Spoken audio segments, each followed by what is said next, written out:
So hi guys welcome to my YouTube channel. Guys आज की इस वीडियो में हम बात करेंगे जीव विज्ञान यानी बायोलॉजी से वाइवा में पूछे जाने वाले सबसे महत्वपूर्ण प्रश्न। अगर आप इस पूरे वीडियो को देख लेते हो तो 101% मैं पूरी गारंटी के साथ मैं कह सकता हूं कि जो आपके वाइवा के टीचर थे इससे बाहर एक भी प्रश्न नहीं पूछेंगे, क्योंकि मैंने ये वाइवा लेने वाले टीचर से ही पूछकर पूरे प्रश्नों को लिखा है। उन्होंने बताया कि इससे बाहर मैंने आज तक कोई प्रश्न नहीं पूछा है, ना ही कोई वाइवा का टीचर पूछता है।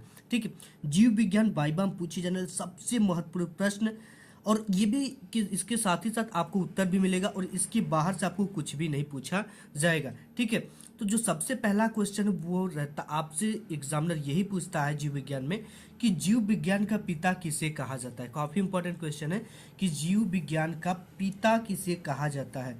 ठीक है, तो जीव विज्ञान के पिता आप जानते हो कि अरस्तु को कहा जाता है। किसको कहा जाता है? अरस्तु को कहा जाता है। नेक्स्ट एग्जामिनर आपसे क्वेश्चन यही पूछेगा कि जीवन का भौतिक आधार है क्या है? जीव द्रव्य। ठीक है, जीवन का जो हमारे भौतिक आधार वो क्या है? जीव द्रव्य। इसके बाद नेक्स्ट वाइवा आपसे एग्जामिनर ये क्वेश्चन पूछेगा कि सर्वप्रथम कोशिका का पता किसने लगाया था। ठीक है, तो सर्वप्रथम कोशिका का पता रॉबर्ट हुक जी ने लगाया था। इसके बाद नेक्स्ट जो एग्जामिनर आपसे क्वेश्चन पूछेगा वह है कि आधुनिक मानव को जंतुओं के किस वर्ग में रखा गया है। जो आधुनिक मानव के हैं उनको जंतुओं के किस वर्ग में रखा गया? तो देखो, जो आधुनिक मानव उनको प्राइमेट्स में रखा गया। ठीक, किसमें? प्राइमेट्स में रखा गया।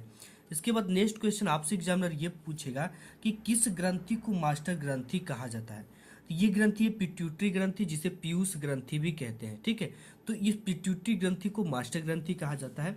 इसके बाद नेक्स्ट जो वाइवा आपसे क्वेश्चन करेगा वह है आपका कि किस रक्त समूह को सर्वदाता कहा जाता है। ठीक है, किस ब्लड ग्रुप वाले को सर्वदाता कहा जाता है। तो आप जानते हो कि जो ओ ब्लड ग्रुप वाले हैं उन्हें सर्वदाता कहा जाता है। ये किसी को भी अपने ब्लड को डोनेट कर सकते हैं। ठीक है, नेक्स्ट क्वेश्चन देख लेते हैं। नेक्स्ट क्वेश्चन है कि वायरस से फैलने वाला रोग कौन सा है। ठीक है, वायरस से रोग कौन कौन से फैलते हैं?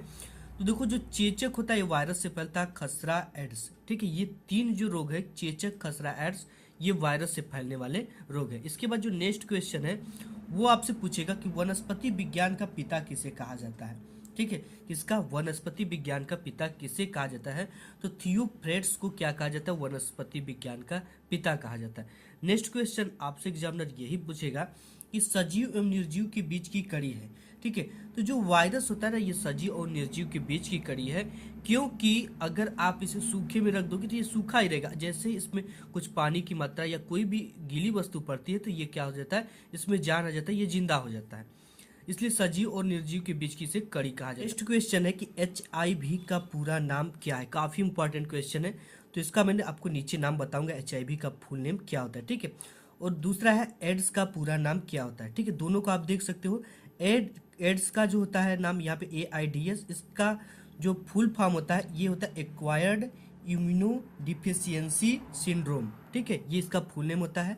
और HIV जो है इसका फुल नेम आपका होता है ह्यूमन इम्यूनो डिफिशियंसी वायरस। ठीक है, इनको आपको याद कर लेना है, मीनिंग सहित प्रैक्टिस भी कर लेना अच्छे से।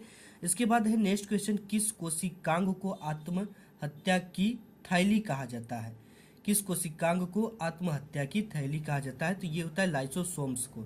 ठीक है, आत्महत्या की थैली कहा जाता है।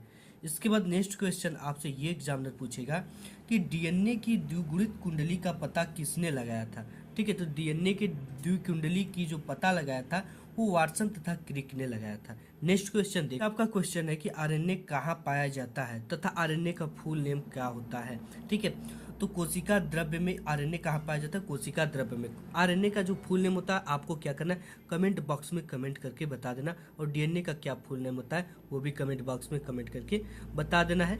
इसके बाद नेक्स्ट जो क्वेश्चन है वो है कि मनुष्य के गुणसूत्रों की कुल संख्या कितनी होती है। ठीक है, तो मनुष्यों के गुणसूत्रों की जो संख्या होती है वो 46 होती है। ठीक है, 2 जोड़ी पाया जाता है 23-23, और वो टोटल कितनी होती है? गुणसूत्रों की संख्या 46 होती है। तो आज की इस वीडियो में बस इतना ही। मिलूंगा एक नेक्स्ट वीडियो में, तब तक के लिए धन्यवाद।